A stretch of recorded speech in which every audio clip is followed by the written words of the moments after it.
Assalamu alaikum. Today I want to speak briefly about the importance of honesty. Honesty is one of the most important qualities a person can have. It builds trust, earns respect, and reflects true faith in the heart.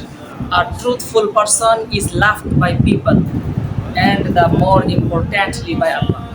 The Prophet Muhammad sallallahu alaihi wasallam said, "Truthfulness leads to righteousness, and righteousness leads to paradise."